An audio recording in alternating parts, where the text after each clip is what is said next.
Sorry for that. चलिए recording start हो चुका है।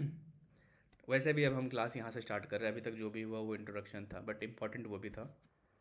लेट्स स्टार्ट द, यहाँ से क्लास स्टार्ट होता है, ठीक है। So I was telling you, whenever there is Mercury sitting in the first and seventh of D1, ठीक है। ये D9 है अभी यहाँ पे। एंड मान के चलो D1 में भी अगर सेम चीज़, अगर मर्क्यूरी जो है ना, ठीक है, फर्स्ट में या सेवेंथ में हो, तो क्या होता है कि the person is very picky and choosy about what they want in a partner, okay. And there are they need reassurances, okay. तो वो खुद में अपने आप को रीअश्योर करते रहते हैं कि मुझे ये चाहिए, मुझे वो चाहिए, ओके, राइट। एंड जब वो चीज़ उनको नहीं दिखती अपने पार्टनर में, राइट, तो वो जो है ना उनका जो इमोशनल फुलफिलमेंट है वो नहीं हो पाता, देन दे लीव, या फिर वो आते ही नहीं रिलेशनशिप में, ठीक है। ये हो गया D1 की बात, कि वो खुद में रीअश्योरेंस अपने आप को करते रहते हैं, ये नहीं है तो ये नहीं चाहिए, ये है तो ये चाहिए, ऐसा, ठीक है। अब D9 की बात करते हैं। अब यहाँ पे D9 में अगर मर्क्यूरी हो फर्स्ट में या सेवेंथ में, then the partner requires reassurances from their partner, okay. The person requires reassurances from their partner. उनको अपने पार्टनर से रीअश्योरेंस चाहिए। रीअश्योरेंस आप लोग समझ रहे हो ना, मतलब बताना है आपको बार बार कि नहीं, यू नो देर इज़, उसे क्या बोलते हैं, मतलब समझ जाओ आप लोग कि ऐसा कुछ नहीं है, हमारे बीच सब कुछ ठीक है, यू नो, ये जो बातें होती है, राइट। तो उनको रीअश्योरेंस चाहिए होता है हर बात के लिए, बस ज़रूरी नहीं कि बस कि उनके बीच में जो जो रिलेशनशिप है उसको लेकर के बस, और भी बहुत सारी चीज़ें होती है छोटी छोटी बातों को लेकर के, कि आप वहाँ पे गए थे, क्या किया नहीं किया, स्मॉल डिटेल्स। अगर आप में से किसी के पास ये होगा, then you must know this, right. अगर आपके नवंशा में ये मर्क्यूरी का कनेक्शन है फर्स्ट या सेवेंथ में, then you must have this habit, और let's say subconscious desire to get to ask for reassurances. तो ये चीज़ होती है, ओके। एंड इसी के कारण से क्या होता है, if there is a early marriage in the life of this person, D9 में फर्स्ट और सेवेंथ में मर्क्यूरी, ठीक है, अर्ली मैरिज अगर हो यहाँ पे, तो फिर इश्यूज आते हैं वहाँ पे रिलेशनशिप में या मैरिज में, राइट। अब क्या होता है, इस पर्सन का करियर बन चुका है, करियर बन गया, उसके बाद ही अब रिलेशनशिप में आया या फिर मैरिज जो भी हुआ, तो या तो करियर में ट्रबल होगा या तो इनके मैरिज में ट्रबल होगा, दोनों साथ में बैलेंस नहीं हो पाता। समझ में आ रहा है। D9 में अगर मर्क्यूरी फर्स्ट या सेवेंथ में हो, तो या तो करियर चलता है या तो मैरिज, दोनों को बैलेंस कर पाना मुश्किल है, ठीक है। तो या तो करियर में कुछ इश्यूज होंगे, कुछ लैक होगा, मतलब काम में मतलब मन नहीं लगेगा, और मैरिज सही चलेगी, या तो मैरिज सही चलेगा, या तो करियर में वो नहीं करेगा, काम मन नहीं करेगा, वगैरह वगैरह, समझ रहे हो ना। तो ये बैलेंस जो है ना, स्केल जो है वो एक जैसा, मतलब एक बैलेंस नहीं हो पाता, ठीक है। इतना समझ में आ गया। Secondly, even if there is let's say Gemini Navamsha, है ना, अगर जेमिनाई फर्स्ट हाउस में हो नवांशा के यहाँ पे, तो सेम चीज़ होगी। और अगर जेमिनाई यहाँ सेवेंथ में है, ऊपर सैजिटेरियस नवांशा हो गया, same thing will happen, right, same thing will happen. Gemini है ना, जेमिनाई, ओके। अब आप पूछो क्या वर्गो में भी सेम चीज़ होगी? वर्गो भी तो मर्क्यूरी रूल, मतलब वर्गो को भी तो मर्क्यूरी रूल करता है ना, वर्गो में भी सेम चीज़ें होंगी, बट वर्गो का ना एक अलग, उसे क्या बोलते हैं, उसकी एक एनर्जी है, ठीक है, वर्गो में, वो है earth element. Now Virgos are very picky and choosy, आपको तो मालूम होगा ये, है ना, किसी भी चीज़ को लेके। Actually they are very good people, ऐसा मैं किसी भी जोड़िए की मैं यहाँ पे बुराई नहीं करूँगा, whatever I will tell you, it will be their personality only, so please don't get offended. तो Virgo picky and choosy, right. Now Virgo अगर नवांशा के फर्स्ट या सेवेंथ में, सेम थिंग विल हैपन, लेकिन Virgos will try to always choose their career first, remember this. Virgos are bit like Capricorn, ठीक है, a bit like Capricorn, ये याद रखना आप लोग। थोड़ा सा इन लोगों में ना सिमिलैरिटी होती है, अब क्यों होता है मत पूछो, बस जानो कि होता है, थोड़ा सा तो होता है ना। वर्गो सिक्स हाउस है ना, सिक्स हाउस के पास आपके बस काम ही काम है, टेंथ हाउस में भी आपको वही करना है ना, टेंथ में भी आप बस वही कर रहे हो, काम कर रहे हो, ठीक है। You are able to do your work with discipline and stability. तो वर्गो भी जो है ना, बस करियर को अपना मतलब ज़्यादा, हमेशा ज़्यादा देगा।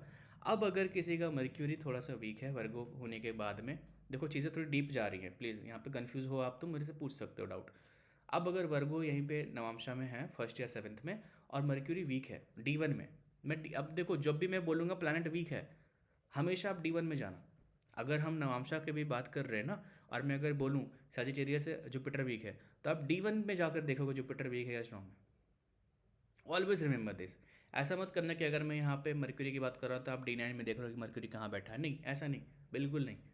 ठीक है, what ever when ever I talk about कि स्ट्रॉन्ग है या वीक है प्लानट के बारे में, लॉर्ड के बारे में, it will always be of the D1 thing. ये एक टेक्निक है। यस निखिल।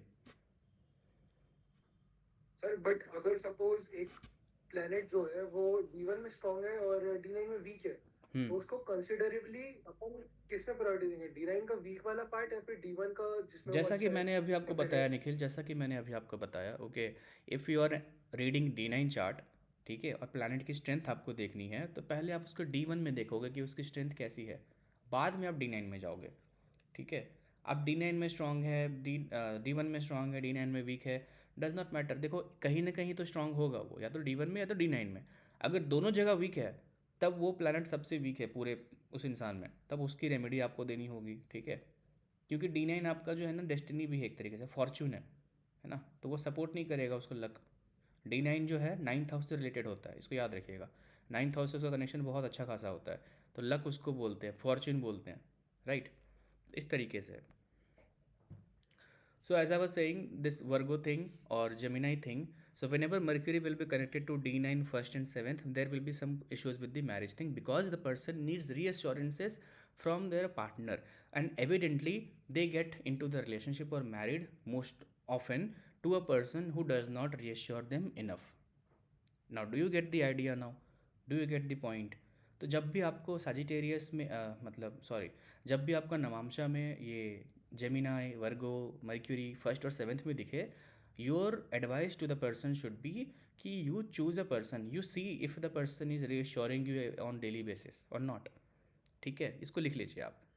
तो ये बहुत ही बड़ी चीज़ है। अगर आपके पास कोई आता है मैरिज के रिलेटेड, और उनके फर्स्ट और सेवन्थ में आप मर्क्यूरी देख रहे हो, जेमिनाई देख रहे हो, वर्गो देख रहे हो, उनको बोलो क्या आपको रीअश्योरेंस वो कर रहा है, क्या आपकी बातें वो सुन रहा है, is he a good listener, is she a good listener, then yes you can marry. Okay, तब जो है दोनों बैलेंस होने के चांसेस होते हैं। दूसरी बात, अब अगर जैसा कि मैंने बोला कि करियर और मैरिज में बैलेंस नहीं हो पाता है, तो इसका रेमेडी क्या बनेगा? It will B Saturn. तो सैटर्न की रेमेडी आप दोगे, सिंपल है। सैटर्न की कोई भी रेमेडी दे दो, काम कर जाएगा। And one of the most powerful remedy, Vishnu Sahasranama. Okay,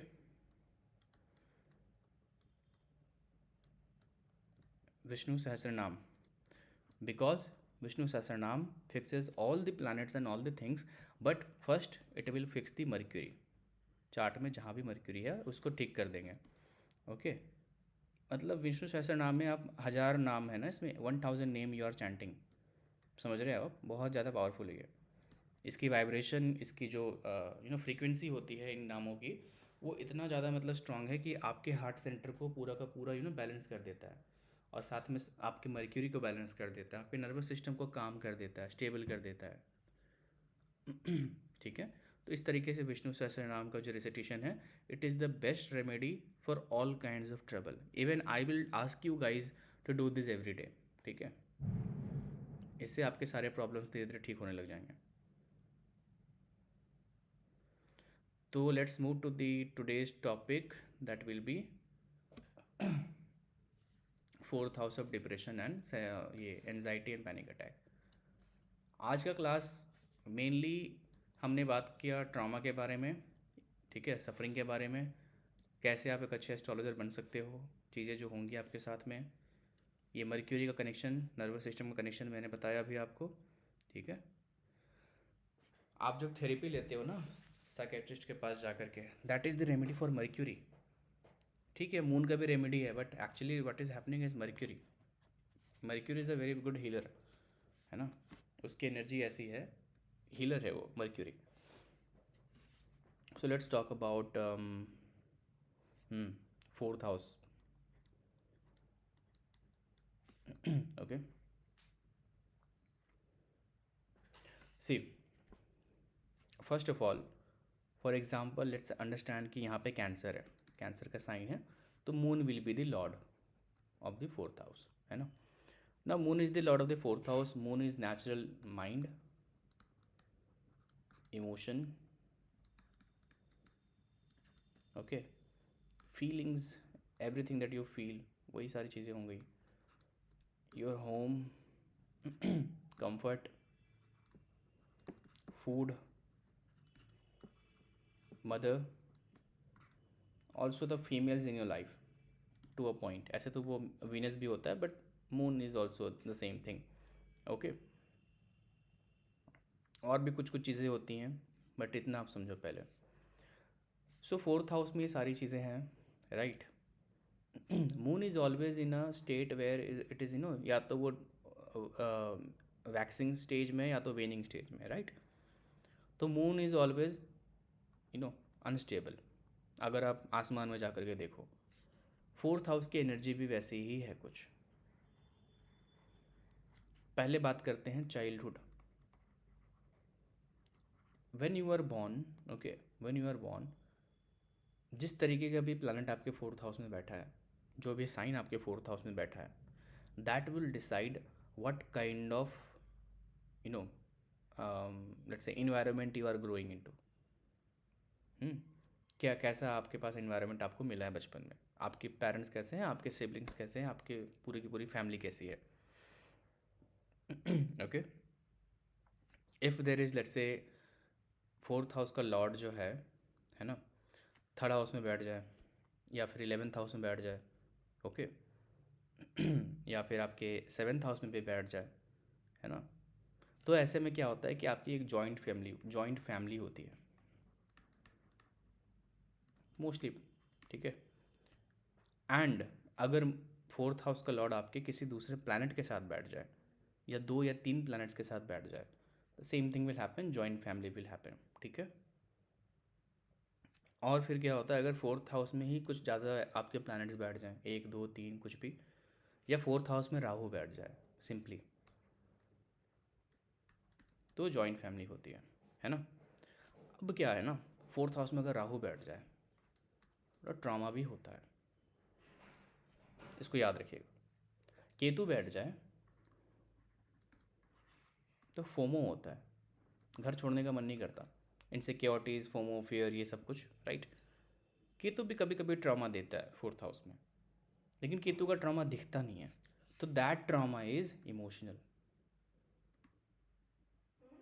ठीक है. केतु का ट्रॉमा जो है इमोशनल हो गया. राहु का जो ट्रॉमा है it is fear based. Rahu और केतु का जो फियर है ना, दोनों में अंतर है.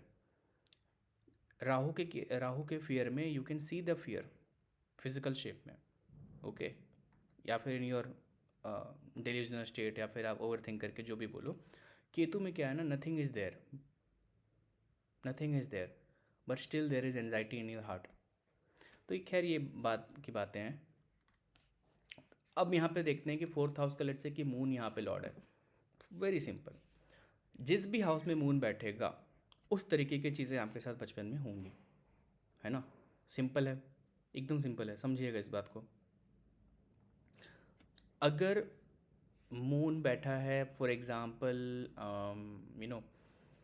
बहुत इजी लेते हैं इसको, फर्स्ट हाउस में पहले देखते हैं इसको, then your mother will be very loving towards you, you will be very attach to your mother, क्योंकि ये आप हो, मून भी यहीं बैठा हुआ है, मदर से बहुत अच्छा कनेक्शन होगा.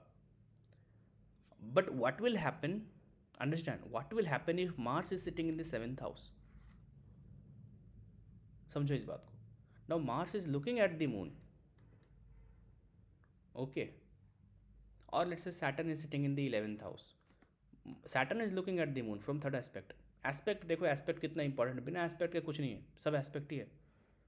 अब क्या होगा कि मून को ट्रबल हो गया, 2 मैलेफिक्स देख रहे हैं यहाँ पे, ठीक है. खैर एक ही की बात करते पहले, लेट्स से कि सिर्फ मार्स ही देख रहा है, same thing will happen, there will be some trouble related to emotional health of the child, there will be physical, there might be physical violence in the house on the mother, because Mars is looking at the moon. Whenever Mars is looking at the moon from fourth aspect, इसको लिख लीजिए. Okay, fourth aspect of Mars on the moon, mother goes through trauma.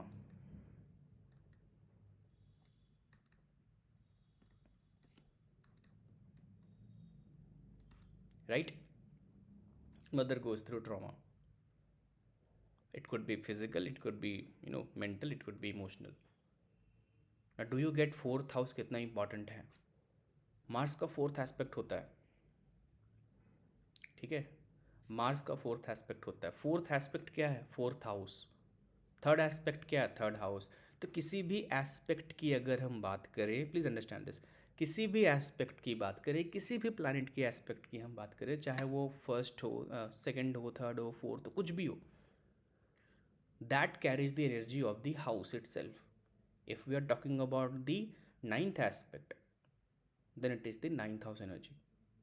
But in that planet's essence, in that planet's nature, habit, whatever you wanna call it and understand, ठीक है.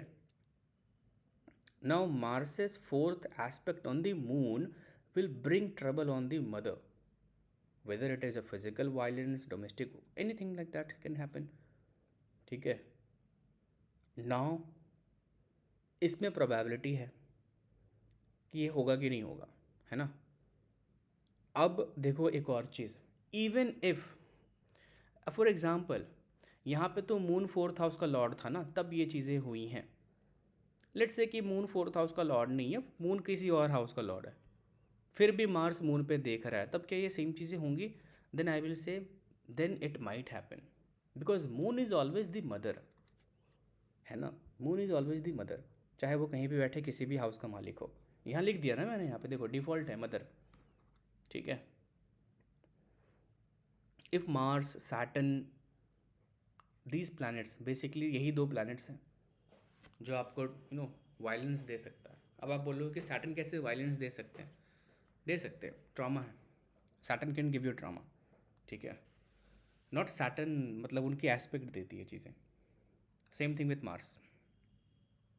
ठीक है. करने वाला कोई और होता है, बट भुगतना पड़ता है ऐसे इंसान को. तो just like saying, Mars's fourth aspect on the moon can give trauma to mother in some way. But if that moon is also the fourth house lord, तो प्रोबेबिलिटी और बढ़ जाती है ट्रॉमा का. ठीक है. और उसका सिविरिटी भी बढ़ जाता है, उसका लेवल बढ़ जाता है. ठीक है. Saturn is also looking at the moon now, दो मेलेफिक्स देख रहे हैं. Then the mother goes through some serious things in her life, and the same thing will happen to the child as well. Maybe the child does not go through the same thing as mother, but child will be the traumatic person, will be traumatic in childhood. There will be trauma in the childhood. ठीक है. shouting in the house, it's all about parents I'm talking about. Now if let's say कि अगर parents में नहीं हो रहा, father is very good but mother is still traumatized by her in-laws. ठीक है. by your grandparents, let's say grandparents are also good, तो may be it is from her side of family, but कहीं ना कहीं से mother को issue हो रहा है. क्यों? Because Mars and Saturn is looking at the moon which is the lord of the fourth house. ठीक है. तो अब हम लोग ये बोलेंगे क्या ये हमेशा होगा, ज़रूरी है? Then I will say no, not necessarily, है ना. अगर ये कंडीशन जो बन रहा है अभी, जो चार्ट मैंने बनाया आपके सामने में, the same condition is happening in anybody's chart, then you will see that some kind of difficulty in the mother's life will be there, trauma will be there, loss will be there, some kind of बहुत ज़्यादा रोना धोना, ये सारी चीज़ें होती हैं, बहुत सारा pain, suffering, this will be there in the mother's life. अब कितना लेवल का है, कितना उनको हर्ट हुआ है, that will depend on the positivity and negativity of Mars and Saturn in the chart, और any malefic which is looking at the moon, which is looking at the fourth house lord. अगर Mars negative है बहुत ज़्यादा, then फिर severity of the situation might increase. Saturn is the same thing, then same thing will happen. ठीक है.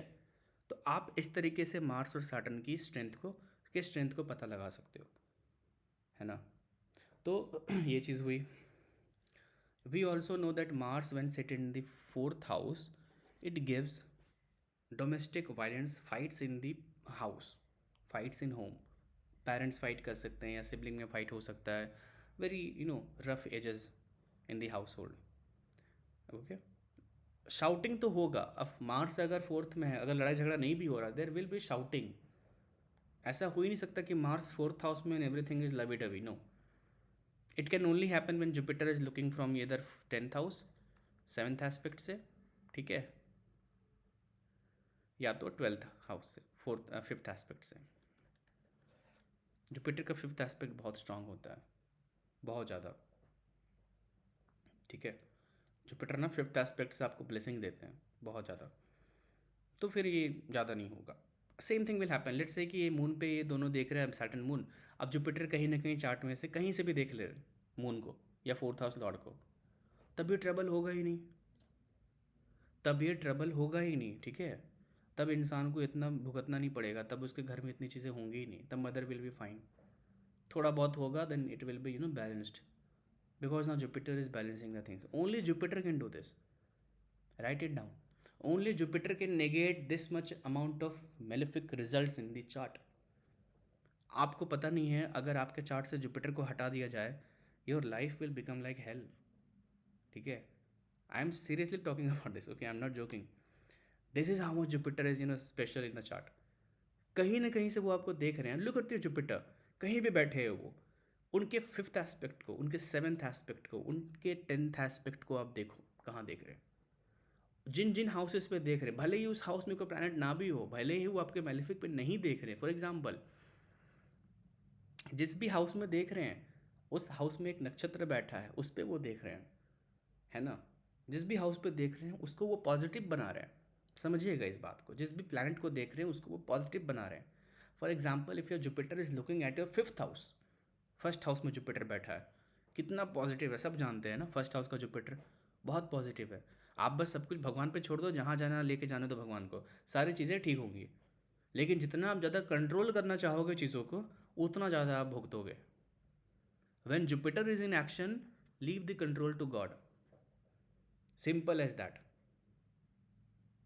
When we talk about Ketu कि हाँ leave the control to God, leave the anything to God, God's hand, तो वहाँ पे फिर भी आपको ना थोड़ा सा पेन मिलेगा, समझिएगा इस बात को। जुपिटर के डिटैचमेंट, सॉरी केतु के डिटैचमेंट में देर विल बी पेन। ऐसा नहीं कि केतु में आपने डिटैच हो गए तो पेन नहीं मिल रहा है ना, मिलेगा, थोड़ा बहुत मिलेगा, you will be suffering, don't worry. But Jupiter के लेट गो में क्या है, there will be no amount of pain if you let go. एक बार आपने लेट गो कर दिया सब चीज़ का, एक्सेप्ट कर लिया सब कुछ, you will be fine as a feather. So that is how much Jupiter's power matters in the chart. किसी भी हाउस में बैठ जाए, कहीं भी देख ले, सब कुछ ऑस्पिशियस है। भले ही आपका जुपिटर रेट्रोग्रेड है, क्या बोलते हैं उसको, कॉम्बस्ट है, डेबिलिटेशन में है, कुछ भी हो, एक्सॉल्टेड भी हो, कुछ भी हो, जुपिटर का एक नेचुरल एलिमेंट है protection, blessing of the God.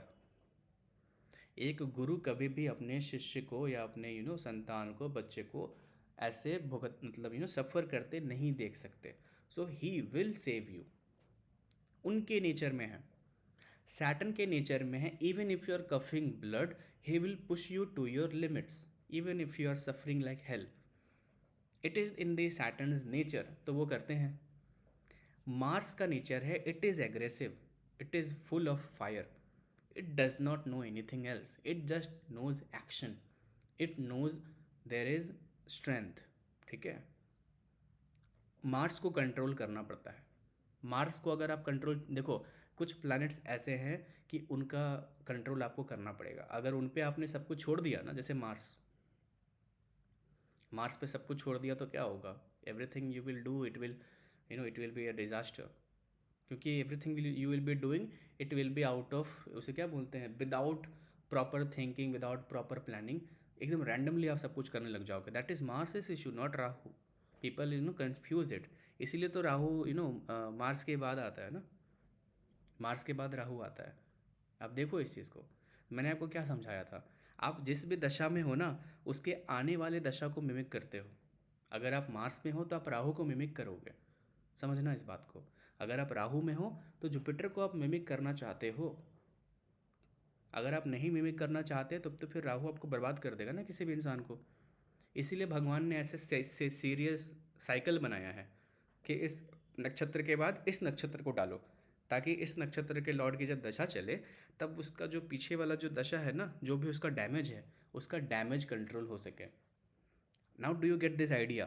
Just like that, when we talk about this thing, कि two malefics are looking at the fourth house lord or as a moon, for example, mother will go through this. Let's, for example, say कि fourth house lord moon नहीं है, कोई और है, Venus है. यहाँ पे टॉरस है या तो लिब्रा है, ठीक है. तो Venus becomes the lord of the fourth house. Venus is sitting in the ninth house. For example, ninth house Venus is very auspicious. आपको पता है ना ये? Ninth house Venus is all very auspicious. अब लेट्स से कि Mars is sitting in the sixth house. अब क्या होगा? फोर्थ हाउस का लॉर्ड नाइन्थ हाउस में है, that is Venus, and Mars is looking at the Venus from the fourth aspect. ठीक है, समझो इस चीज़ को. Now Venus is already a feminine planet, ठीक है, फीमेल प्लैनेट है, फेमिनिन एनर्जी है इसमें. Mars is the masculine energy. दोनों ना एक दूसरे के अपोजिट काम करते हैं, बट हैज़ एक ही साथ में काम करते हैं. अब मार्स में जो है ना, उसको क्या बोलते हैं, पॉजिटिव एनर्जी ज़्यादा नहीं है, नेगेटिव एनर्जी या फिर इसमें स्ट्रेंथ की कमी है. और आपने सिंपल शब्दों में कहा जाए, आपने अपने मार्स पे कंट्रोल नहीं किया अभी तक. ठीक है, लेट्स से बचपन से अभी तक आपने अपने मार्स पे कंट्रोल नहीं किया है ना. तब ये जो मार्स है ना, फेरोशियस है, वाइल्ड है. ठीक है, ये क्या करेगा, अपने फोर्थ एस्पेक्ट से वीनस को ड्रेन करेगा, वीनस को डिस्ट्रॉय करेगा. सिंपल, ठीक है. This is how it works. भूल जाओ कि आपके आसपास क्या, और आपने अब चार्ट में देखो कि आपका जो मार्स है, ठीक है, जो टॉक्सिक मेल है, वो यहाँ पे इस फेमिनिन एनर्जी को ट्राइंग टू ड्रेन आउट. ठीक है, सिंपल एज दैट. इस बात को समझ रहे हो ना, क्योंकि आपने अपने मार्स को अपने अपने इस कंट्रोल नहीं किया. तो एवरीबॉडी, यहाँ पे जेंडर की बात नहीं हो रही है, यहाँ पे एनर्जीज़ की बात हो रही है. समझना इस बात को. मैं जेंडर की बात नहीं कर रहा, male female. I am talking about energy, pure energy. Okay, pure creative energies, that is masculine and feminine. Now every one of you, every one of us, every one in the planet have this energy. ठीक है, masculine and feminine. Masculine energy, when not in control, when not in his hers, for example, in its right approach, in its auspicious energy, in its controlled nature, it becomes the demon called Mahishasur. आपने ये कहानी सुना है ना कि महिषासुर कैसे माँ दुर्गा उसको मारती है ना, राइट. तो there is a boon he gets from, I think it gets it from Brahma or some, yeah, कि he can not be killed by any male, right, any male. तो उसने ये वरदान मांगा था, राइट, महिषासुर ने, किसी मेल से वो मर नहीं सकता. देन व्हाट इज इट, क्या क्या है, आप समझ पा रहे हो ये क्या है? अगर आप थोड़ा दिमाग लगाओ, थोड़ा सा फील करो इस चीज़ को. It is the ego. Okay, ego only. Ego का जो जेंडर अगर आप बोलो ना, तो ईगो का जेंडर मेल है, मैस्कुलिन नेचर का होता है. Ego is of masculine nature, किसी का भी हो, आप फीमेल हो, आपके में भी जो ईगो है that is of masculine nature. The nature of ego is masculine. ठीक है, simple as that. The nature of acceptance and letting go is of female, feminine. Okay, तो इस तरीके से समझना इस बात को आप यहाँ पे. That Mars which becomes uncontrollable, उसके पास डिज़ायर्स बहुत ज़्यादा है. राहु है ना, राहु मार्स में बन जाता है एक तरीके से. तो that becomes a very destructive force. It tries to, first of all in the chart, whole chart, सबसे पहला जो मार्स डिस्ट्रॉय करना चाहेगा, it will be your Venus only, फिर मून. ठीक है, फिर धीरे धीरे सारे प्लैनेट्स को. This is how ego works. Mars is that ego, Rahu is that ego. Okay, so मैं ये नहीं बोल रहा कि Mars is the enemy here, no no no, don't get it wrong. ठीक है, Mars is also Hanuman ji and the भगवान कार्तिकेय, नरसिंह भगवान. What I am trying to say is when it is not in control, when it is कि आपने इसको समझा नहीं अभी तक, आपने अपने ईगो का काम अभी मतलब समझा नहीं, उसको कंट्रोल नहीं करा, तब मैं बता रहा हूँ. Then that Mahishasura wants to take advantage of the feminine energy in many ways, to destroy, to drain it. Okay, यहीं से लस्ट भी आता है इन पीपल, चाहे वो सेक्सुअल लस्ट हो, पावर का लस्ट हो, मनी, पैसे, कुछ भी. Okay, all kinds of lust and desires, तो वो सब यहीं से आता है when Mars is looking at the Venus. Now what you have to do, you have to invoke the feminine energy, okay, so that she can, or the feminine energy can suppress, or in a kind way, uh, control the Martian energy. Okay, तब ये दोनों balance होगा. अगर आप माँ दुर्गा के iconography को देखो, if you look at the picture, what was the necessity कि महिषासुर को वहाँ पे लो लिटा के रखे, माँ दुर्गा उस पर त्रिशूल रखे हुए. नेसेसिटी क्या थी? मार दिया, ख़त्म करो, माँ दुर्गा को बस दिखाओ ना. महिषासुर क्यों है वहाँ पे? Why is there a villain? समझो इस बात को. तो ऋषि मुनि ने क्यों ऐसा बोला कि वहाँ पे वो रहेगा, है ना? क्यों है वहाँ पे महिषासुर, है ही क्यों? जब मूवी समाप्त हो गई, मूवी ख़त्म हो गया, विलन को क्यों दिखा रहे हो? बस मतलब माँ डिवाइन मदर को दिखाओ. दैट इज़ द केस ना.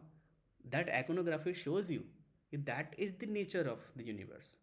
कि मतलब जब जब ego will get uncontrollable, then the feminine energy will kill it. Because masculine energy can not kill ego, क्योंकि ईगो खुद मैस्कुलिन एनर्जी है. एंड यहीं से वो स्टोरी आती है रक्त बीज की, जिसके बारे में फिर कभी मैं बताऊंगा. बट अभी सिंपल ऐसे समझो, रक्त बीज जो एक डीमन है ना, जिसको माँ काली मारती है, तो रक्त बीज का एक एक drop of blood whenever it was falling on the ground, एक नया राक्षस जन्म ले रहा था. That is the ego, male ego. तो even if you are a female, even if you are a male, it does not matter. We are not, I am not talking about gender here, I am talking about the pure energies. तो whenever there will be कि आपके ego पे थोड़ा सा भी attack, कोई भी आप पे अटैक कर दे ईगो पे, या खुद आप अटैक कर लो ईगो पे, another form of ego will take place. कह रहे नहीं ऐसा नहीं, ऐसा हो जाएगा, ऐसा हो जाएगा, मैं ऐसा हूँ, ऐसा है. That is Raktabija. This is the story. This is the fundamental thing that you need to understand. And that's how Mars affects your fourth house in this ways. Okay, and that's how Mars affects your whole chart, right. तो इस तरीके से ये fourth house पे देख रहा है, there will be drainage destruction, तो मदर विल बी सफरिंग, क्योंकि फोर्थ हाउस में मदर का है ना सब कुछ. मदर विल बी सफरिंग क्योंकि मार्स इसको देख रहा है, डोमेस्टिक वायलेंस और emotional trauma, something like that. And इसके कारण से आपको भी प्रॉब्लम होगा. Obviously you are a kid in the house, if you see your mother cry every single day, ठीक है, get started on, obviously you will get in trauma, suffering. तो this is how fourth house suffering becomes comes. ये मैं childhood traumas की बात कर रहा हूँ, याद रखना भी. और धीरे धीरे यही ट्रामा जो है बढ़ते बढ़ते टीनेज ईयर्स में, एडल्ट में जाते हैं लोगों के, ठीक है. तो इस तरीके से आपको फोर्थ हाउस का ट्रामा देखना है. पहले आप देखोगे कि फोर्थ हाउस में साइन कौन सा है, ठीक है. उसके बाद फोर्थ हाउस का लॉर्ड कौन सा है, कहाँ पे बैठा है, उस पर कौन कौन देख रहा है. अगर फोर्थ हाउस के लॉर्ड पे या फोर्थ हाउस पे जुपिटर देख लेते हैं, देन सब कुछ ठीक है. तब ये इंसान ना हील हो जाता है. अगर आप में से किसी के चार्ट में फोर्थ हाउस पे जुपिटर देख रहा हो, फोर्थ हाउस में ही जुपिटर हो, फोर्थ हाउस के लॉर्ड पे जुपिटर देख रहे हो, चलो ठीक है, हुआ होगा कुछ भी, जो भी हुआ होगा या नहीं भी हुआ होगा, but you will get the healing thing done एक टाइम पे. You will become very happy and peaceful. But people who does not have that, people who have a lot of malefics in the fourth house, people who have a lot of malefics aspects on the fourth house lord, yet no protection from the Jupiter in any way, ठीक है, then they suffer their whole life. Then they end up in um, psychiatric wards or something, then they end up in therapy. These things happen. This is the thing I was talking about, the childhood trauma that you can see from the fourth house. The same thing that you have gone through in your whole life, you will impart the same thing to your kids. Your kids are in the fifth house. देखो इस चीज़ को यहाँ पे, your kids are in the fifth house, your lineage is in the fifth house, ठीक है. Fourth house से second है, देखा. तो आप में जो चीज़ें हैं आप उसको कहाँ डालोगे, उससे आगे वाले घर में. समझना इस बात को. आपके फर्स्ट हाउस में आपने कुछ सीखा, मन में सोचा, ठीक है, उसको आप क्या कर रहे हो, बाहर ला रहे हो सेकंड हाउस में. फिर वहाँ से आप इसको कम्युनिकेट कर रहे हो थर्ड हाउस में. वहाँ से आपकी ये फीलिंग बनी फोर्थ हाउस में, उस फीलिंग के थ्रू वो इम्प्रिंट बना और वो आप अपने आगे आने वाले फ्यूचर में ट्रांसफ़र कर रहे हो. That's it. समझना कितना सिंपल है, समझना बहुत ईजी है, ये सब कुछ साइकिल है. Okay, same thing will happen यहाँ पे. आप जो भी चीज़ें यहाँ पे, लेट्स से कि ये लव अफेयर बन गया, आपने यहाँ पे सिक्स्थ हाउस में बहुत ज़्यादा ना ट्रबल्स को फेस किया, उसके बाद सेवन्थ हाउस में you got married, you got commitment in the relationship, कि रिलेशनशिप में हो आप, फिर उसकी भी ट्रबल्स आते हैं 8th हाउस में, है ना, क्योंकि रिलेशनशिप में आपका ईगो डेथ होगा, ठीक है। एनी जो भी अगर आप हो रिलेशनशिप में जाओगे या मैरिज करो, शादी में हो, कुछ भी हो, ईगो डेथ वहाँ पे होगा, because 8th house is second from the 7th house, ठीक है, and 7th house is 12 from the 8th house. इसके बारे में अब हम कल बात करेंगे, ठीक है, कि कैसे हम हाउसेस को हाउसेस के वे में देख सकते हैं। तो कल का क्लास थोड़ा सा मैं यू नो डीप और थोड़ा कॉम्प्लिकेटेड होने वाला है, so be prepared for that, okay. तो थोड़ा देखो, ये सब जो मैं चीज़ें बता रहा हूँ ना, ये सारी चीज़ें जो है ना नाड़ी टेक्निक्स में आती हैं। नाड़ी में भी ऐसे ही देखा जाता है, एक हाउस से दूसरे हाउस देख लिया, यहाँ ये बैठा है तो ऐसे हो गया। देखो, एक फेज़ होता है नाड़ी टेक्निक्स का जिसमें ना लोगों ने मतलब वहाँ पे ऋषि मुनियों ने पूरा एकदम फिक्स कर दिया कि ऐसे बैठा है, चीज़ें ऐसी हैं तो ऐसी चीज़ें होंगी, ठीक है। वो मैं मानता हूँ, वो that is true, but what I want you to understand is nature is always evolving, nature is always changing. You take the techniques from the books, you take the techniques from the rishis, ठीक है, उनको प्रणाम करके being grateful, now you use those techniques to understand the chart in your own way, in your own perspective. इसीलिए मैं भी आपको कभी इतना जल्दी नहीं बोलता कि यहाँ बैठा है तो यही होगा। कभी कभी जब बहुत वो स्पेसिफिक और एकदम सटीक सटीक और प्रिसाइज होता है, then I tell you only, otherwise it is your only responsibility कि ये चार्ट में ऐसे बैठा है तो क्या होगा, यू टेल मी, ठीक है। और ये भी होगा कल के क्लास में, देखते हैं करने का कोशिश। I will ask you guys to tell me कि यहाँ पे ये चीज़ें हैं तो कैसे काम करेगा, ओके। तो चाइल्डहुड ट्रॉमा के बारे में इतनी सारी चीज़ें हो गई। 4th हाउस आप देखोगे कैसे कैसे क्या चीज़ें हैं। अच्छा, एक और चीज़ याद रखना, जब भी आप किसी प्लैनेट को देखो कि ट्रबल, जैसे इसमें मार्स ट्रबल दे रहा था, आज के क्लास में हमने देखा कि मार्स कैसे ट्रबल देता है 4th हाउस में, राइट। तो हम यहाँ पर रेमेडीज़ क्या करेंगे, आप यहाँ पे क्या हनुमान चालीसा करोगे या फिर क्या करोगे। तो मार्स के चीज़ों को बैलेंस करने के लिए first of all what you need to do is you need to let go of your ego. उसके लिए आप क्या करोगे, किसी एक अपने इष्ट भगवान को पकड़ोगे। अगर आप नहीं कोई है इष्ट भगवान, ले गुरु को पकड़ोगे। गुरु भी नहीं है तो फिर आप क्या करोगे कि आप अपनी लाइफ में देखो कि कौन ऐसा इंसान है, बहुत काइंड हो, बहुत पेशेंट हो, बहुत अच्छे दिल का इंसान हो, बहुत शांत हो, जिसको देख के लगे कि इसका मार्स, इसका सब कुछ जो है ना, राहु वाहु सब कुछ बैलेंस्ड है। आप उनके पास जाओ, उनके साथ रोज़ बैठो, उनसे बातें करो और उनको अपना आइडल बनाओ। अब आइडल मतलब ये नहीं कि पूरा फ़ैन फॉलोइंग बन जाना है, वैसा भी नहीं करना, अदरवाइज सन खराब हो जाएगा। आप अगर फ़ैन फॉलो करते हो ना किसी को भी, किसी सेलिब्रिटी को, किसी स्पोर्ट्स प्लेयर को, you are ruining your sun and Rahu, ठीक है, इसको याद रखना, because you are giving your own special energy to them, that's why they are getting treated like celebrities ना। कहाँ से हो रहा है ऐसा, वहाँ से होता है। Don't do that too much. तो आप, अब let's say most of you are so you guys have ishta dev, तो वो करो आप, जैसे हनुमान जी। तो what you do is you, whenever you sit down in the morning, in the night, whenever you like to sit down, ठीक है, and you imagine, you visualise that Hanuman ji sitting in your heart centre, in your Anahata chakra, on a lotus flower और आसन, whatever you like to ऐसे lotus flower is beautiful. And then what you do is you bow down your head, you touch his feet, okay, and you say to him that I am nothing, I own nothing and I can do nothing, okay, and मैं जो है ना सारी चीज़ें आपके पैरों पे surrender कर रहा हूँ। फॉर एग्जाम्पल, यहाँ पे आप विष्णु भगवान के साथ कर सकते हो, हुएवर इज़ योर इष्ट देवता, I am just talking about Mars, then Hanuman ji बोल रहा हूँ मैं, ठीक है। तो आपके जो भी इष्ट देव या देवी हैं उनके साथ आप ये करो, और उनको बोलो कि I surrender everything on to your feet, simple as that, every single day, ठीक है। क्योंकि एक बार करके फ़ायदा नहीं है, आप आज करोगे कल भूल जाओगे, रोज़ करना है ये, जब जब मौका मिले। अब फिर उसके बाद जैसे कर दिया, फिर बैठ के उनकी स्तुति करनी है। तो हम लोग कोई भी स्तोत्र पढ़ते हैं, स्तुति पढ़ते हैं, मंत्र पढ़ते हैं, उसका मेन सबसे पहला फंक्शन है ईगो का डिसोल्यूशन, ईगो का डेथ, तभी तो जाके वो मंत्र एक्टिवेट होगा, अदरवाइज़ कैसे हो जाएगा। अगर आप सोचो कि महिषासुर बैठ करके मंत्र चैंटिंग कर रहा है, ठीक है, तो उसको नहीं ना मिलेगा। इसलिए तो उसने ब्रह्मा जी का मतलब तपस्या किया ना, because Brahma is dissolve in the whole nature, whole cosmic thing. Brahma और शिव भगवान ही ऐसे हैं जिनका आराधना या तपस्या करके किसी भी इंसान को कुछ मिल सकता है, या किसी भी बीइंग को कुछ मिल सकता है, चाहे वो बीइंग बुरा हो या अच्छा हो, does not matter, because they are cosmic. Vishnu भगवान क्या है, he is biased, okay, I always understand, it might come sound very अजीब सा, बट इट इज़ ट्रू।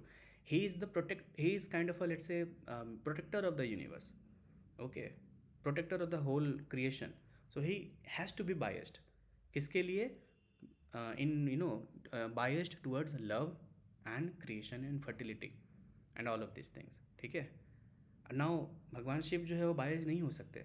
अगर वो बायस्ड होंगे तो फिर वो डिस्ट्रॉय कैसे करेंगे? सिंपल बात है ना. अब ब्रह्मा जी जो हैं, he is cosmic entity. He is not there sitting ऐसे. तो ही इज़ पूरा कॉस्मिक है सब कुछ. All the deities are cosmic. But Brahma ji is like manifestation power. आप समझ में आ रहा है आपको? अगर आप रोज़ बैठ करके एक ही चीज़ बोलोगे कि मुझे ये चाहिए, मुझे ये चाहिए, मुझे ये चाहिए, आपको वो मिल जाएगा. अगर आप में उतनी क्षमता है तो, आप में उतना विल पावर है तो, अगर आपका कॉन्सेंट्रेशन पावर उतना तेज है तो आपको मिल जाएगा. भले ही if you are a bad person और अ गुड पर्सन, तो वो जो भी मिलेगा, Brahma is giving you that. है ना. जैसे जो लोग लेट्स से भगवान पे बिलीव नहीं करते हैं, but they believe in manifestation power, universe power, वो क्या है? वो ब्रह्मा है. आप समझ में आया आपको? वो ब्रह्मा है और कोई नहीं. ठीक है. ब्रह्मा विष्णु महेश एक ही हैं, बट वो जो एनर्जी है ना, हम उसको क्या बोलेंगे? वो ब्रह्मदेव है. ठीक है. क्यों? ब्रह्म मतलब कि पूरा होल यूनिवर्स कॉस्मिक है, जो एनर्जी है आप मैनिफेस्ट जो कर रहे हो, वही अगर आप भगवान शिव को बोल के कर रहे हो तो दैट इज शिव भगवान गिविंग यू दैट. वही आप विष्णु भगवान से मांगोगे, विष्णु भगवान गिविंग यू दैट. बट अगर आप किसी को नहीं बोल रहे हो, आप बस यूनिवर्स को बोल रहे हो, दैट इज़ ब्रह्मा. ठीक है. तो सेम उसी तरीके से महिषासुर ने भी किया. ही डिड हिज तपस्या एंड ही आस्क्ड ब्रह्मा, यानी मैनिफेस्ट किया अपने अंदर. क्या किया मैनिफेस्ट? ईगो. कि मुझे कोई फीमेल नहीं मार सकती, बस सॉरी, मुझे कोई मेल नहीं मार सकता, बस एक फीमेल मार सकती है. और फीमेल में उतना पावर ही कहाँ जो मुझे मार दे, मैं उसको डोमिनेट कर दूंगा. That what was his mentality. That's why Venus, as in माँ दुर्गा, शी गॉट मैनिफेस्टेड अपने आप में and she killed him. And उन्होंने अपने उसको पैरों के नीचे ऐसे रखा, दबा करके अपने त्रिशूल से. ठीक है. With all her power, with all her might. To make you understand, to make us understand कि you need to put down your ego first. Okay, this Mars energy, this Rahu energy that we talk about. तो Mahishasura is purely basically negative Mars. ठीक है. उसको and करने के लिए the best remedy is माँ दुर्गा. दुर्गा चालीसा, दुर्गा नाम स्तुति, Durga Saptashati, whatever you can do. So माँ Durga meditation, any thing that you can do for माँ Durga is best for your Mars and Rahu and as well as Venus. ठीक है. सो एक ऐसे आप एक डेटी को पकड़ लोगे and you do the Sadhana, you do the मंत्र चैंटिंग. आप क्या करते हो? उनकी पर्सनालिटी को अपने बॉडी में, अपने माइंड में, अपने सोल में, अपने इमोशंस में आप उसको कैरी कर रहे हो, आप उसको मैनिफेस्ट कर रहे हो. समझो इस बात को. आप सोचते होगे ना कि कैसे किसी भगवान की पूजा करके हमारी सारी चीज़ें ठीक हो जाएंगी.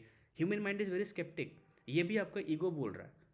बट आप करके देखो, क्योंकि deities are there, God is there. Okay, in different forms. आपको बस उनको इन्वोक करना है. First of all you will invoke them in yourself only, then वहाँ ऊपर से कुछ आएगा.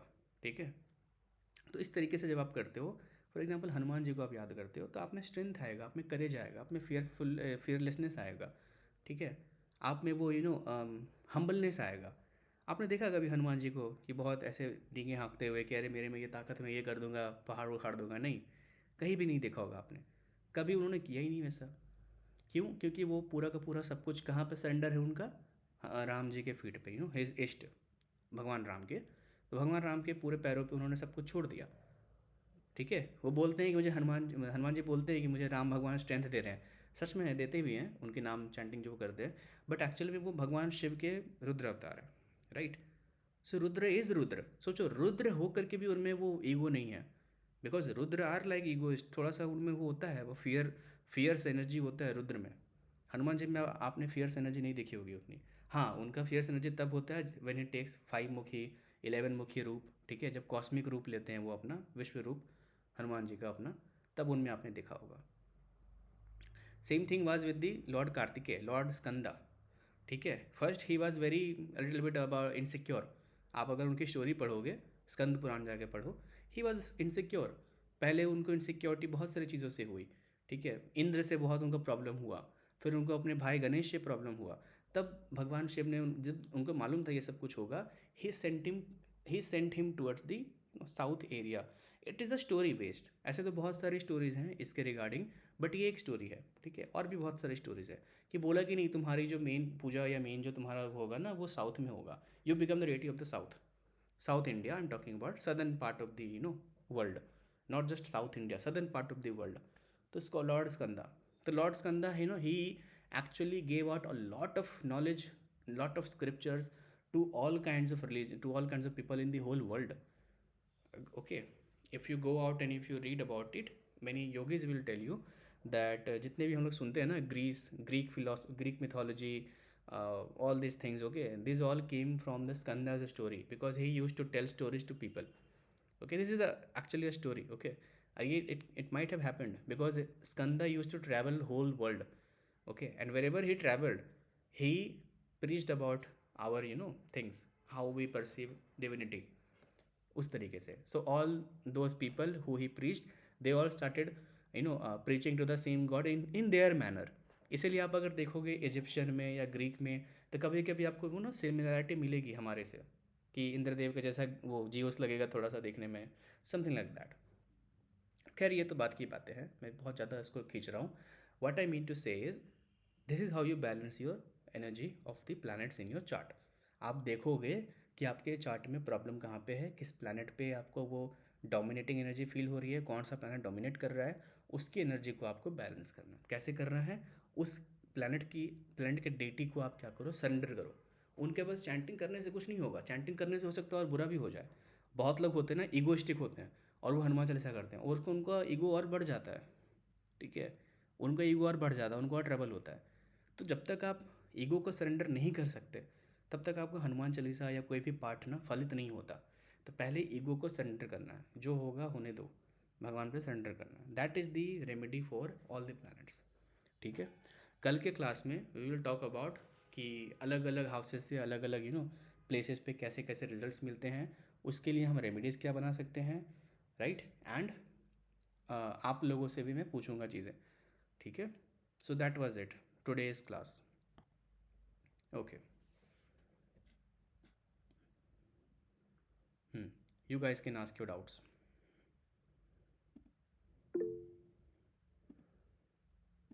Yes, Madhvi, please go on. So, as you mentioned about Mars aspect on Moon and Venus, so when Mars is aspecting Venus, because Venus we see it as marriage, right? So can we also think that there might be abuse in the marriage, or a female in the family is being abused by Yes, male, it might be. physically, emotionally? पूरा उतना नहीं होगा, लेकिन थोड़ा बहुत जो है ना, issue might be created if there is a negativity in the Mars. ठीक है, ज़रूरी नहीं कि होगा, क्योंकि शादी आप एक लंबे समय के बाद करते हो ना, तब तक हो सकता है चीज़ें बैलेंस्ड हो जाए, इसीलिए. Okay. या प्लीज़ गो ऑन. या नीरजा मैम प्लीज़. Sorry, मैंने सोचा Nikhil, you had your hand before me. Okay I'm happy to okay go, okay, but कोई बात go नहीं. on. आप पूछो. अच्छा, so I'll go. It's connected anyway to जो मधु जी ने कहा. मैंने चार्ट देखे हैं जहाँ पे Mars and Venus are aspecting each other 7th और 1st and 7th house में हैं. लड़ाई मतलब isn't there also that Mars has male energy and Venus is female energy? तो Yes. वो ideal partnership भी हो सकता है. तो how can you talk a bit about that? कि वो दोनों एक साथ हैं या फिर they're aspecting each other in the houses of marriage and self. If you balance, How that works yeah, out. if you balance both of the energies, it will be the most ideal thing. Okay. But आप देखो ना, it is very difficult for people to balance the energy of Mars. Right? Yeah. As I talked about, Mars is the first of all, Mars is your ego, because ego जो है वो mail energy है ना, चाहे वो female में हो mail में हो, does not matter. So that is the case. Yes. Yeah. अगर मार्स की एनर्जी वहाँ पे ज़्यादा होगी, थोड़ा अनकंट्रोलेबल होगा, देन वीनस पे वो भारी पड़ सकते हैं, and there will be trouble in the marriage. अगर मार्स थोड़ा वीक हो, वीनस स्ट्रांग हो, देन द स्पाउस अगर उसका जो स्पाउस होगा, शी और ही विल बी डोमिनेटिंग थोड़ा सा. तो डोमिनेटिंग पार्टनर मिलेगा, लेकिन इस केस में नीरजा मैम. हाँ, अच्छा जी, मतलब जो वीनस भी देख रहा है तो Venus also has female energy, तो वो मेल एनर्जी को ड्रेन कर सकते हैं. Yes, it can actually. Yes. अच्छा, फॉर एग्जाम्पल लेट्स से कि मार्स के पास में 30% स्ट्रेंथ है, एंड वीनस के पास में 80% स्ट्रेंथ है, फॉर एग्जाम्पल. ओके, तो definitely the same thing will happen. तो इस केस में क्या Okay. होगा ना, नाउ मार्स, मार्स का पहला वुंड क्या होता है जब वो वीक होता है, तो Lack इनसिक्योरिटी। of confidence और या मतलब हाँ, हाँ. इनसिक्योरिटी में वही कॉन्फिडेंस लैक और insecurity. No, that person will be intimidated by the female energies or female around him or her. Okay. Interesting. Thank you. Yeah. Yeah, Nikhil, are you there? Please. Basically sir, जैसे अभी बीवी ने कहा, तो Mars की मतलब vision Mars week होने का सही इनसिक्योरिटीज है या फिर लैक ऑफ कॉन्फिडेंस है, जी। तो इसके लिए ये रेमेडी क्या होगी कि बंदा जो है या फिर जो भी है फीमेल मेल, वो अपनी इनसिक्योरिटीज को एक्सेप्ट करे और आगे बढ़े? बिकॉज बिल्कुल। क्योंकि अगर मार्स के बारे में सोचो तो एक ही ऑप्शन आता है कि या तो ईगो को लेट डाउन करो या फिर जिम से अगर वर्कआउट करो, तो इसके अलावा भी कोई चीज है? आप अगर जिम जाके वर्कआउट करते हो, let's say you are building your body to a perfect shape, ठीक है, whether it is losing weight और गेनिंग वेट, जो भी है, तो definitely you will feel confident and not insecure about your body and your look, है ना? क्योंकि if you change the way you look, you will feel little bit confident in yourself, ये चीज़ हो जाएगी। But what about the mental and emotional thing? People who have still big body, good body, fit body और good clothing sense, whatever, लेकिन still they suffer from insecurity in their mind as well, something like that. तो उन चीज़ों के लिए क्या है, first of all ये जो आपने बोला कि एक्सेप्टेंस, जो भी चीज़ों को लेट गो और एक्सेप्ट करके, that is the first step, ठीक है। तो जब मैंने वो हनुमान जी वाली बात करी थी ना, याद करो, तो मैंने क्या बोला था कि you need to let go of all the things on to his feet. तो जब आप बोलोगे नहीं ये बात, तो आप अपनी इनसिक्योरिटीज़ को भी लेट गो कर रहे हो। ऐसा नहीं कि आप इनसिक्योरिटीज़ को रख के बस, ईगो क्या है, वही ना है आपकी इनसिक्योरिटी, आपका लेस सेल्फ कॉन्फिडेंस जो भी है, आपके फियर्स, ये सब तो ईगो है ना, दिस इज़ ऑल ईगो। तो people who are danger to society, listen to me, one of the very good people on the internet told this, and I actually agree with this fact because I also see this in my research. People who are dangerous to the society, they are not strong men or strong women, they are weak people. Okay, people who are dangerous to society in any way, ठीक है, they are weak people, they are not strong in any way, ठीक है। They might seem very strong, आगे से देख करके लगेगा कि नहीं इनमें बहुत दम है, इंटिमिडेटिंग है, बट ऐसा नहीं है। They are filled with insecurities, they are filled with fear of losing, they are filled with fear of missing out, बहुत less self confidence, that's why they do bad things. Okay, but people who are dangerously strong, okay, and they know how to keep their sword, their guns, their sword sheath in their treasure lock, whatever call it, they know how to keep that guarded inside, they are the best people for society, ठीक है। तो इस तरीके से काम करता है। और इसका एक बेस्ट एग्जांपल अगर मैं दूँ ना, तो जो सिख कम्युनिटी होती है ना, आप उनमें जाके देखो, if I don't know if anybody of you is Sikh from Sikh community, but if Sikh community में आप अगर देखो ना जा करके, उनके पास में ना दे कैरी, आज के टाइम पे मैं जल्दी नहीं दिखता, बट मैं जब बच्चा था ना तब मैं देखा करता था, या अभी भी बहुत जगह होता है कि they use to carry small knife, something like that, अपने वेस्ट में बांध करके, and they use to look very fierce.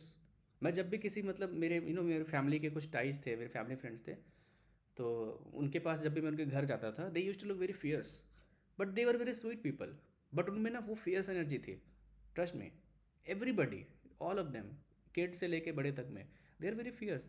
So that is the thing I am talking about. Okay, in the same way, तो जब आप अपनी वो चीज़ों को कंट्रोल कर लेते हो ना, चीज़ों को एक्सेप्ट कर लेते हो कि हाँ मेरे में ये है, then you become very dangerously strong, just like Hanuman ji, he accepted all of those things, so he let go, वो बहुत हम्बल हो गए। लेकिन if you understand how dangerously powerful Hanuman ji is, then you understand कि हाँ ठीक है। तो बात ये है, स्ट्रेंथ जो है ना आपकी तभी आएगी जब आप एक्सेप्ट करोगे कि आप में इनसिक्योरिटीज़ है, ये लेस कॉन्फिडेंस जो भी चीज़ें हैं, तो ये तब होगा जब आप एक्सेप्ट करोगे। तो only remedy there is to accept all of this things. तभी आपका कोई मंत्र, तभी आपका कोई स्तोत्र, तभी कोई आपका जिम भी तभी काम करेगा। अगर ये एक्सेप्ट नहीं हुआ है, तब कितना भी कुछ कर लो वो काम नहीं करने वाला, वो बस एक ऊपर बाहर से एक ना आवरण बन जाएगा, धुएं का क्लाउड बन जाएगा, बट अंदर में वो चीज़ जो है ना स्टिल वो हर्ट होगा, समझ गए? That is the case.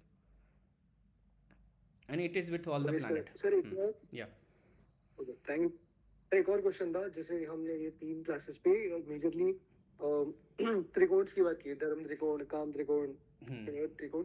तो मेरे को एक क्वेश्चन था, जैसे सपोज एरीज लियो सैज ये जो है ये अपना धर्म त्रिकोण है, एंड सपोज ये जो मेजरली जिन हाउसेस को रूल करते हैं वो 1 5 9 राइट। राइट. अब वो पर्टिकुलर साइन तो धर्म त्रिकोण है, पर वो हाँ पर्टिकुलर हाउसेस भी उन एनर्जीज को कैरी करता है, बिल्कुल. एरीज लियो सैज।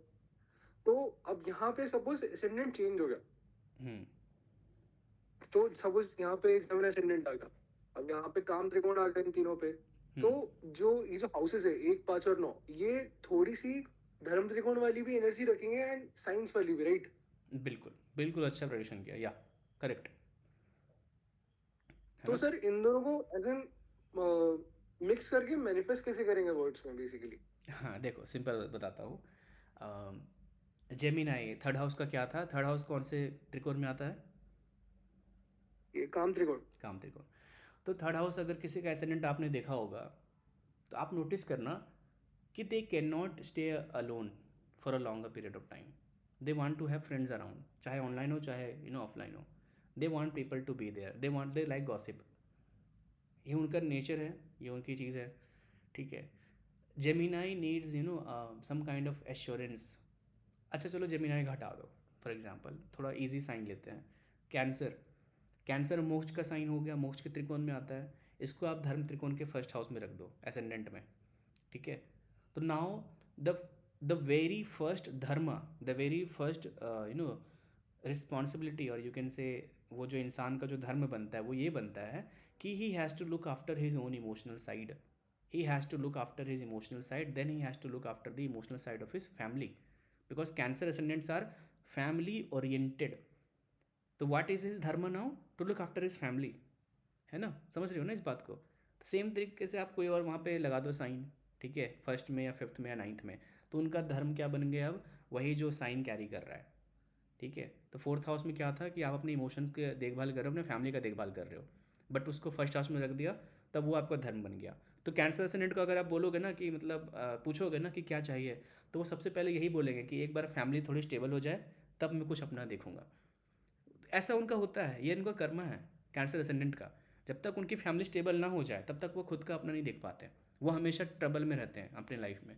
एक बार उनकी फैमिली स्टेबल हो गई, वो अपने लाइफ में बहुत ग्रो करते हैं. ओके. तो जेमिनाई का भी वही है, कनेक्शन बनाना. तो उनको कनेक्शन बनाना उनका धर्म है. कनेक्शन बनाना, लोगों से कम्युनिकेट करना, चीज़ें जोड़ना. आप वहाँ पे कुछ और लगा दो, है ना. सैजिटेरियस. सैजिटेरियस खुद एक धर्म त्रिकोण का साइन है कि नहीं, नाइन्थ हाउस का. अब ये फर्स्ट हाउस में बैठ गया. फर्स्ट हाउस क्या है? प्रायोरिटाइज कर रहा है आपके धर्म की, आपका धर्म क्या है. Now Sagittarius will want to teach, preach, the Sagittarius will want to give advice to people, है ना. ट्रैवल, ये सारी चीज़ें, एडवाइस देना, ट्रैवल देना, काउंसलिंग देना, ये सब कुछ, ट्रेड करना, बिजनेस बनाना, ये है. ठीक है. तो इस तरीके से आप देखोगे उस साइन का जो धर्म है, उस साइन का जो नेचर है, वो फर्स्ट हाउस में बूस्ट होकर के वो आपकी फर्स्ट प्रायोरिटी बन जाएगी, फर्स्ट धर्म बन जाएगा आपका, कि आपको ये करना है. Right. Does it make things clear? Yeah, totally. It was crazy, like literally. तो इस तरीके से काम करता है. हाँ, बहुत अच्छा आपने इसको एनालाइज किया. इसी तरीके से आप ना चीज़ों को घुमा फिरा कर देखते रहो. चार्ट में ऐसे यहाँ होगा तो क्या होगा. Yes Neerja ma'am please.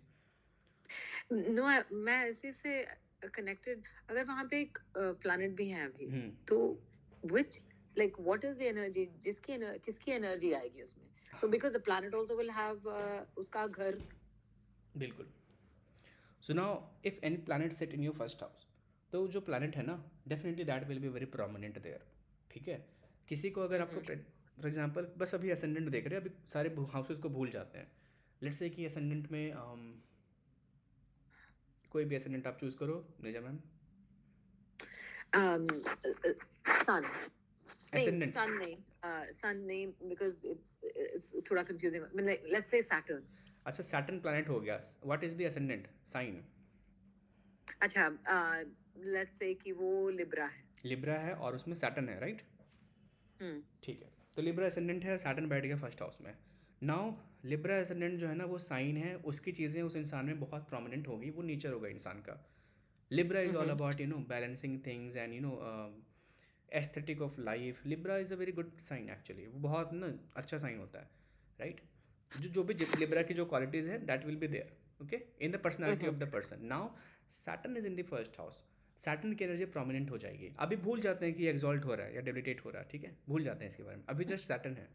तो सैटर्न की एनर्जी प्रोमिनेंट होगी पहले हाउस में, तो Saturn will give him the you know the mentality of the resilience mentality, ठीक है। अभी नेगेटिव पॉजिटिव कुछ बात नहीं कर रहे हैं, अभी डिफ़ॉल्ट की बात कर रहे हैं। अभी तो बहुत कुछ आएगा इसमें, सैटर्न वीक है, नेगेटिव है, पॉजिटिव है, एक्सॉल्टेड है, ये बहुत कुछ है। अभी we are just talking about कि सैटर्न है, डिफ़ॉल्ट क्या है। तो person will be disciplined, person will be very careful towards his goals और वट एवर, है ना। बहुत बाउंड्री सेट करेगा अपने आसपास, चीज़ों को मैकेनिकली देखेगा, रीजनेबल होगा, लॉजिकल सोचेगा, रीजनिंग बहुत रहेगा उसके दिमाग में, कि ऐसा होगा तो क्या होगा, नहीं होगा। मोरालिटी रखेगा, प्रिंसिपल्स रखेगा अपने लाइफ में, भले ही उसको अपने पेरेंट्स के या फिर फादर के अपोजिशन में क्यों ना जाना पड़े। Saturn in the first house can go in the opposition of their father, can go, I am talking about, ठीक है, हाँ, okay, right. I get it. हाँ, और अगर वही अब सैटर्न वहाँ पे अब एग्जॉल्ट हो रहा है तो उसी चीज़ को बढ़ा दो आप, राइट। अब नेगेटिव है तो नेगेटिव तरीके से होगा, पॉजिटिव है तो पॉजिटिव तरीके से होगा, but the energy will be there. तो फर्स्ट हाउस में जो So, प्लानट है, या energy will be there. no, sorry. So तीनों की एनर्जी होगी ना, फायर बिकॉज एरीज की एनर्जी है वहां पे, और सैटर्न मतलब अर्थ की एनर्जी है, और लिब्रा है तो एयर की एनर्जी है, मतलब 3 त्रिकोण, तो लाइक इट्स टचिंग 3 त्रिकोण देयर। So वही I was trying to understand. Thank you. Very nice. So अगर मैं इसको एक और अच्छे छोटे से एग्जांपल से समझाऊँ ना, understand that you have a plate. मैंने शायद ये एग्जांपल दिया था पिछले क्लास में। You have a plate that is made of, let's say china plate, okay. उसके ऊपर में you have some kind of cheesecake और पैन केक और समथिंग, let's say you have a pancake, okay. तो जो वो प्लेट है दैट इज़ योर एरीज, ठीक है, फर्स्ट हाउस का एरीज वो हो गया। जो आपके पास पैन केक है दैट इज़ योर साइन, जो फर्स्ट हाउस में बैठा है, regular what is your ascendant sign, ठीक है। उस पैन केक पे क्या ब्लूबेरीज़ हैं या कौन क्या है, हनी है, क्या डाला है आपने ऊपर से, मेपल सिरप है, क्या है नहीं पता, जो भी आपने ऊपर से डाला है that is your planet. Do you get it now? Beautiful, thank So you. if you change the toppings and if you change the flavors of what you are pouring onto it, your flavor of the pancake will change, right? है ना, the same thing. Thank you. हाँ। Any more doubts, people?